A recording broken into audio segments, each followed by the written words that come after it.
Hello guys, আজকে তোমাদের এমন একটা জায়গায় নিয়ে যাব যেখানে কিনা বড় বড় মূর্তি থেকে ছোট মূর্তি সব কিছুই তৈরি করা হয়।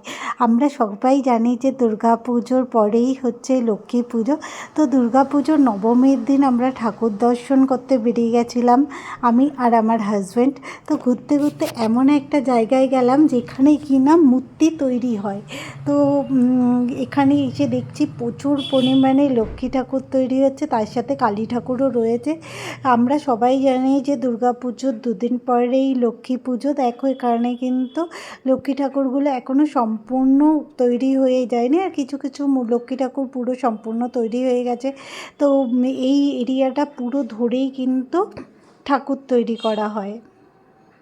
দেখো কত রকম ঠাকুর আর কত ঠাকুর। আর এইখানেই দেখলাম যে একজন এখানে বসে ঠাকুরের শাড়িগুলোকে ঠিকঠাক করছে। তো ওনাকে আমি বললাম ভিতরটা যাও, বললো হ্যাঁ যাও না, গিয়ে দেখো। তো এখনও কিন্তু কাজ অনেক বাকি রয়েছে। নবমীর রাত্রেবেলা আমরা এসছি, আর হাতে কয়েকটা দিন, তো তার মধ্যেই কিন্তু ঠাকুরগুলো সম্পূর্ণ তৈরি করে দিতে হবে। দেখো অপূর্ব সুন্দর প্রত্যেকটা ঠাকুরের মুখ দেখো, খুব খুব সুন্দর, হাতের কাজ যেন অপূর্ব। আর পাশেই রয়েছে বড় বড় কালী ঠাকুর, কারণ লক্ষ্মী পুজোর পরপরই আবার শুরু হয়ে যাবে কালী ঠাকুর বানানোর কাজ। তো কালী পুজোও কিন্তু আর বেশি দিন বাকি নেই। আর এই দেখো গণেশ ঠাকুর। আর দুর্গা পুজোর আগে আসলে তোমাদের দেখাতে পারতাম দুর্গা ঠাকুরকেও, কিন্তু আমি তো এই জায়গাটার সন্ধান জানতাম না। এখানে আমি ঘুরতে ঘুরতে আসি, তখন আমার হাজব্যান্ড আমাকে এখানটায় নিয়ে আসে। আবার তো এই জায়গাটা ভীষণ ভালো লেগেছে। তোমাদের কেমন লাগছে তোমরা অবশ্যই জানো। এর আগে আমি কলকাতায় মানে কলকাতার ভিডিও করেছিলাম এরকম, তোমরা অনেক অনেক সাপোর্ট করেছো। আর আজকে আমি দেখাচ্ছি যেই জায়গাটা, সেটা হচ্ছে শ্রীরামপুর, মানে শেওড়াপল্লী শ্রীরামপুর। দেখো আর কিন্তু দুদিন বাকি, অনেক অনেক কাজ বাকি রয়েছে।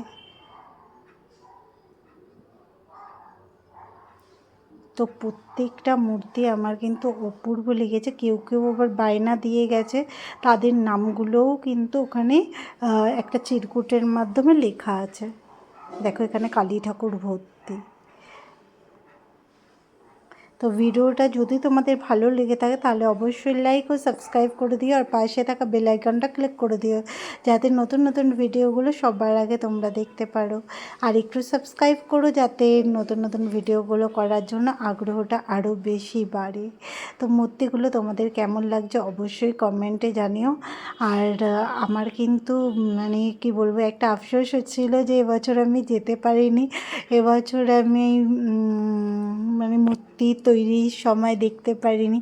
তো সেই আফসোসটা আমার এখন আর নেই। আমি দুর্গা ঠাকুর দেখতে পারিনি, তো কী হয়েছে, আমি কালী তারপরে লক্ষ্মী দর্শন করেছি। আর মূর্তিগুলো কিন্তু সত্যি অপূর্ব অপূর্ব সুন্দর ছিল। আর কত বড় বড় মূর্তি দেখো, এখনও কাজ অনেক বাকি আছে। এই যে বায়না, আমি তোমাদের কিছুক্ষণ আগে বলছিলাম না, এই যে এরকম করে বায়না দিয়ে গেছে। আমার হাজব্যান্ড আবার পড়ে পড়ে দেখছি।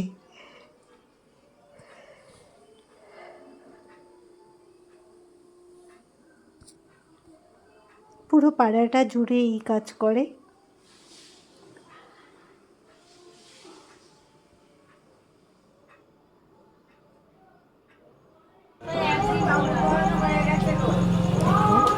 কত কাজ বাকি রয়েছে, এই দুদিনে কী করে শেষ করে আসবে সেটাই ভাবছি। দারুণ।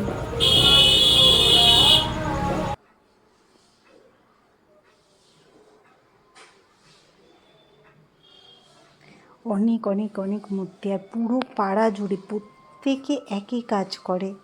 দেখো এখানে কিন্তু চুল টুল লাগানো হয়ে গেছে, মুকুট পরাতে হবে, চোখ আঁকতে হবে,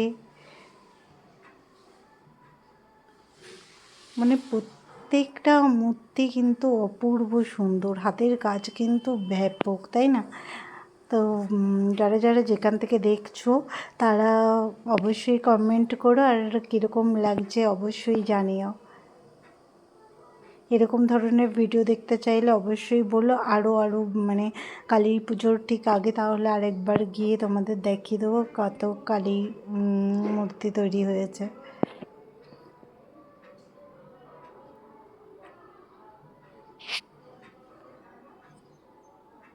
তো একটা পুচকু বাচ্চা মেয়ে এসে বললো মূর্তিগুলো ভেঙে দিও না। আমি বললাম না না ভাঙছি না, সাইড দিয়ে জাস্ট দেখছি।